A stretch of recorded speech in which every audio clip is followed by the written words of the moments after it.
Pris de manière absolue, les termes serviteur et esclave, dernier, s'opposent radicalement à la dynamique ascensionnelle qui s'exprime dans les termes premier, grand, gloire.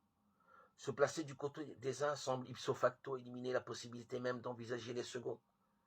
Mais en va-t-il de même quand ces termes sont articulés à une relation interpersonnelle?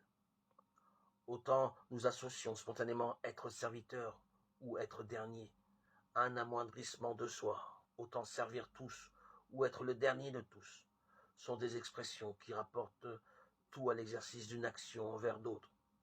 Elles n'étouffent pas le désir, elles l'éduquent. C'est exactement cette fonction éducatrice qu'exerce Jésus lui-même en accompagnant son enseignement d'un geste. Il prend un petit enfant et le met au milieu d'eux, il le serre dans ses bras et leur dit « Qui accueille un de ces tout petits en mon nom, c'est moi qui l'accueille. Et qui m'accueille, ce n'est pas moi qui l'accueille, mais celui qui m'a envoyé. » Marc 9, 36, 37. Plus loin, Jésus réitère l'enseignement quand les disciples chassent des petits enfants qu'on vient lui présenter. « Amen, je vous le dis, qui n'accueille pas le royaume de Dieu comme on accueille un petit enfant, il n'y entrera pas.